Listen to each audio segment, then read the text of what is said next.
It is now 11 o'clock Auckland time, so we'll begin. Tēnā koutou te whānau o Aotearoa Unitarians. Tēnā koutou nā manahiri, no mai, hire mai ki tere whare karakia a te atua. Tēnā koutou, tēnā tātou. Kia ora. Kia ora.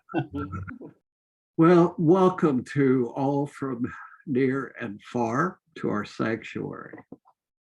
For my opening words, I turn to early 17th century because the art of the impossible, which is today's topic, has been necessary at many points in history.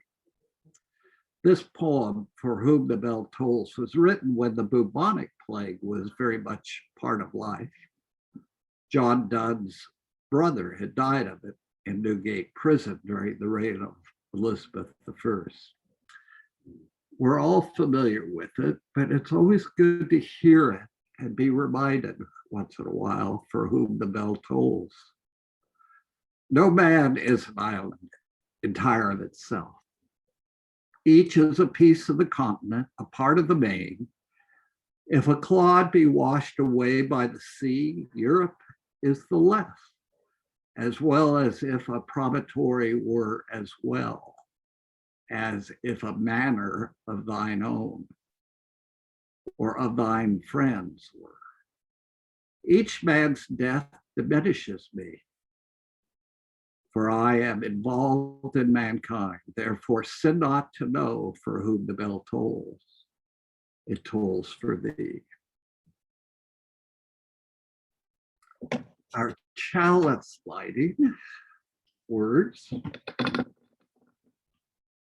you have a chalice or a candle. Here today in this place and with these people, may we listen so we can hear. May we hear so we can feel. May we feel so that we know, and may we know that we can change ourselves and this world. May this chalice we light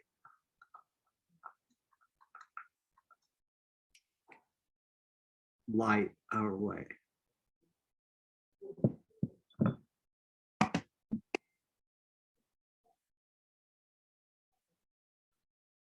Well, Sally, if I'd known you'd been here, I'd have played your version of Spirit of Life, but we will now remember, Eden, that since you're muted, you can all sing along as if you were in the shower.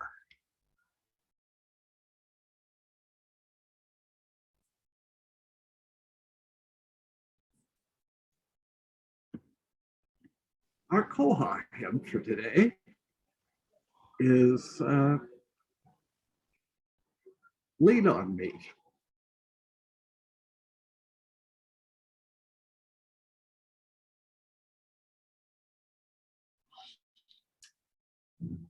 There are a lot of versions of Bill Winters' song, but that's probably my favorite. That's just full of joy, and certainly demonstrates the World Wide Web and our need for one another.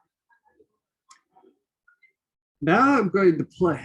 Rachel, for those of you who don't know, is my wife. She's the vice president of the Council of Trade Unions in New Zealand. She is the assistant national secretary of A2, which is our largest private union, non-public union.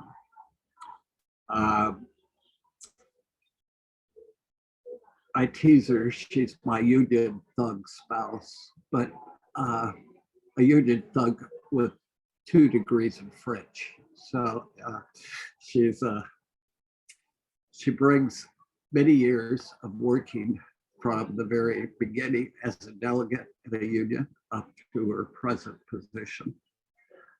And she has an international reach now and has been involved in So she wanted to talk today on the art of the impossible. So I'm going to play a video that she recorded yesterday so she could go to choir practice. So we'll see how that plays out. She begins with a reading by Arundhati Roy called "The Pandemic is a Portal."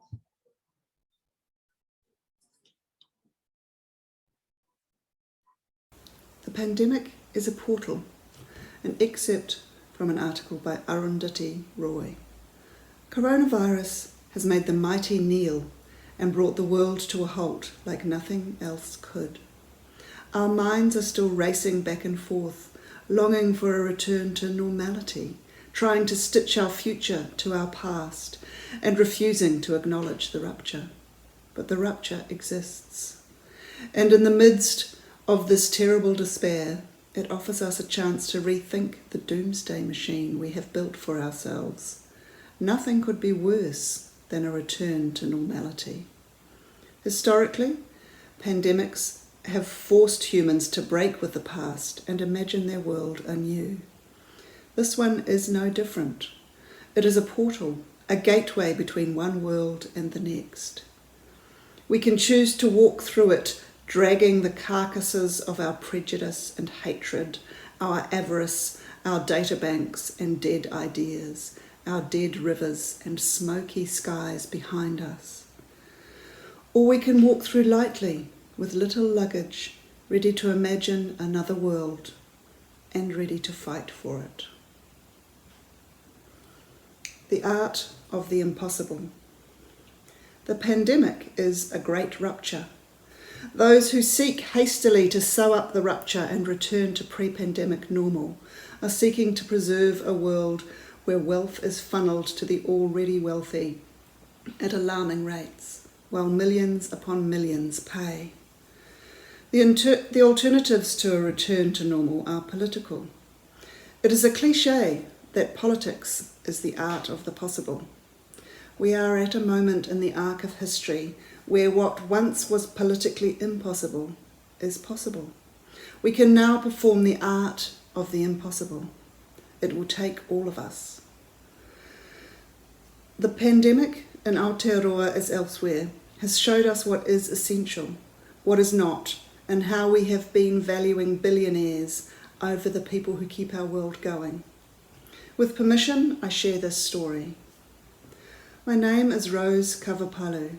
I am an essential worker who has been cleaning for 15 years at police stations on the minimum wage. I work 13.5 hours per day, 5.5 hours at Otahuhu Police Station and 8 hours at St Cuthbert's College, a total of 67.5 hours per week. During the first lockdown, I was really scared for my life, the lives of my elderly parents and my husband, who's got underlying health conditions. I wanted to stop working, but I couldn't because I am an essential worker. All of a sudden, the public realised how important my job is to them. I was worried whether my PPE gear was enough to protect me and my family. I couldn't sleep at night. The sacrifices that we essential workers have to make for the minimum wage are not worth it. At the point of lockdown, Rose's story, already a story of struggle, paints a sharp picture of the divisions in our society. Rose couldn't stay in a bubble. While the higher paid in our country were able to work from home and have groceries delivered, Rose and her whānau, like all the low-paid essential workers, put themselves in harm's way every day. There's more to Rose's story. There is a reason that she works 2 jobs. She explains the history of her police station cleaning, where she has worked for a series of employers who are contracted to the New Zealand Police. I've gone through 3 cleaning contractors, and every time the contract changes, they reduce my hours. My hours used to be 12 hours a day, and every time the contract changed, it dropped. Now I have only 5.5 hours a day.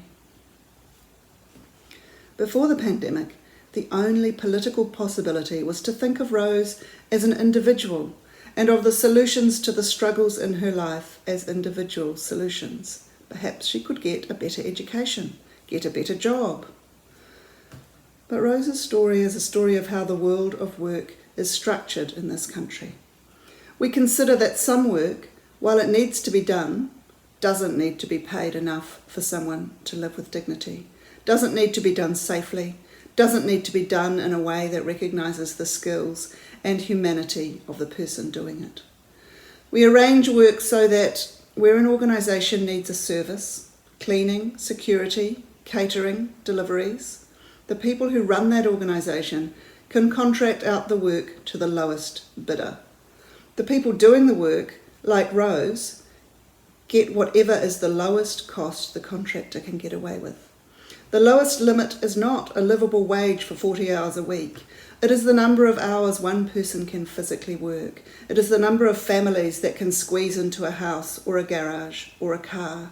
It is dangerous, precarious work that kills people. Because of the rupture, it is now politically possible, it is politically imperative to see Rose's situation as an illustration of a structural problem.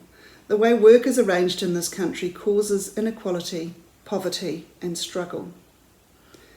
Unions have the right to bargain collectively, to seek collective solutions to rebalance the power, and unions make a difference in people's lives. Where unions exist, inequality diminishes and people's material circumstances and their dignity improve.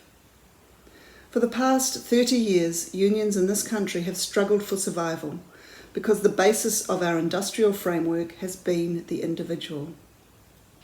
We know that collectivism reduces inequality, yet the only political possibility of the past 30 years has been that each individual must choose whether they associate with others.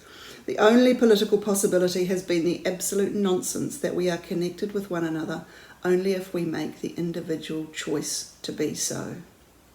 It has been a political impossibility to see that there is an interconnected web of existence of which we all are a part. Our country doesn't have to arrange work this way. We could do it differently. We now have the opportunity to make the impossible possible. We can have a world in which the basis of our industrial framework is collective, where working people bargain collectively for living incomes that lift the material circumstances in which we live. We can prioritise true health and well-being, where working people have a collective say in our well-being and so are safe, come home alive at the end of the day, and are free from all forms of violence and harassment. We can have decent work that we have collectively decided is useful, work that is performed in good conditions, that is healthy, safe, skilled and well paid. We can end inequality. The government has just announced a law that will be part of this new political possibility. There will be legislation setting up fair pay agreements. These agreements will be collective agreements that go beyond a single employer or multiple employers to a whole industry. Working people will be able to negotiate collectively for one agreement, one set of minimum industry-wide pay and conditions across a whole industry. Employers will not have the option to undercut each other, as they will all be covered.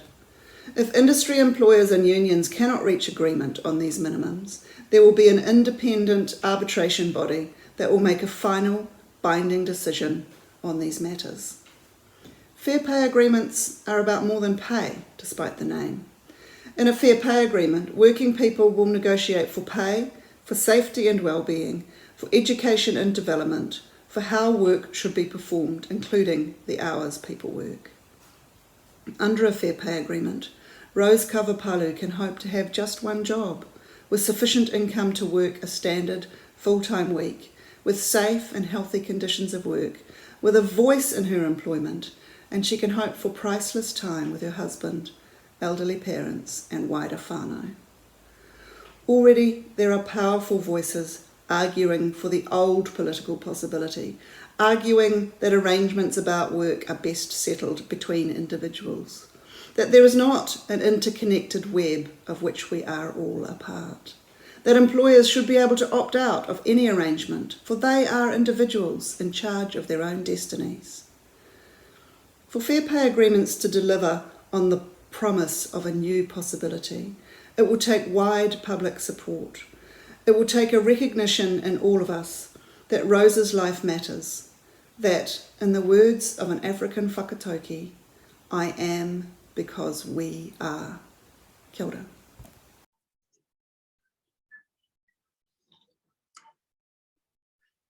Okay, that gives you some meat for a conversation starter.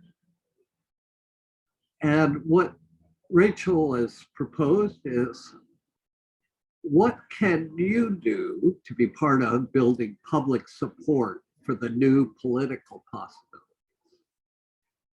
Who will you discuss them with? If you're not in New Zealand, what possibilities have emerged where you are, and who will you discuss them with to build support for change?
Well, moving along, the closing song is, you may have or may not have heard of, Bread and Roses. It was written by James Oppenheimer in 1911, but it was inspired by a line from Helen Todd's, a speech by her. Helen was a suffragette, and she used to inspect factories, and she was a trade union. And her quote was, "Not at once, but woman is the mothering element of the world, and her vote will go toward helping forward the time when life's bread, which is home, shelter, and security, and the roses of life, music, education, nature, and books, shall be the heritage of every child that is born in this country, in the government of which she has a voice." There are a number of versions of this on YouTube, but I went specifically looking for the one that made me fully aware of the song, and it was from a movie called Pride. If you haven't seen Pride, find it in streaming or somewhere, because it's a very powerful movie about the miners' strike in England during the Thatcher era. And what happened is the gay and lesbian community of London saw a similarity between how the miners were being treated and how they were being treated. And especially right at the beginning of the AIDS epidemic. And so they decided to start raising money and collecting food to take, and then they take it to the miners in Wales. Well, the miners weren't exactly ecstatic about this because they were pretty homophobic. But the women in the community built a, well, they changed that. And this is a portion from that film. And every time I hear it, it sends chills up my back.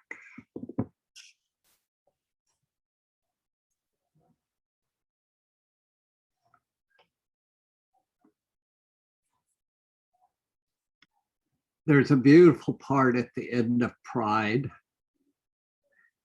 where the gay and lesbian community is suffering greatly because of the AIDS epidemic. And they're the ones who supported the minors are being kind of shunned by the rest of the gay and lesbian community and being pushed to the back of a pride parade until all of a sudden, all these buses from all over Wales show up with signs on the buses saying the minors support gays and lesbians. There were so many of them that they had to lead the parade. There was no putting them at the back. So it's a powerful movie about collectivism, caring for one another in the web. The young man in the dark hair who said he was sorry that they hadn't done enough would later die of AIDS. But one of the women from Wales who he convinced should be more than taking in people's laundry, finished school and ended up in Parliament representing her part of Wales. So it was that kind of life-changing thing. It's definitely worth your time to watch if you can find it.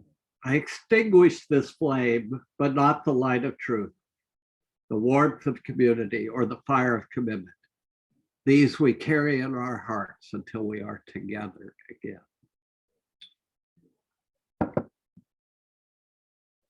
My closing words are by Andrea Hawkins Camper. May we see all as it is, and may it all be as we see it. May we be the ones to make it as it should be. For if not us, who? If not now, when? This is answering the cry of justice with the work of peace. This is redeeming the pain of history with the grace of wisdom. This is the work we are called to do, and this is the call we answer now. To be the barrier and the bridge, to be the living embodiment of our principles, to be about the work of building the beloved community, to be a people of intention and a people of conscience. And it seemed to be appropriate that we have a postlude today. It's from one of my favorite musicals when I was growing up, The Man of La Mancha.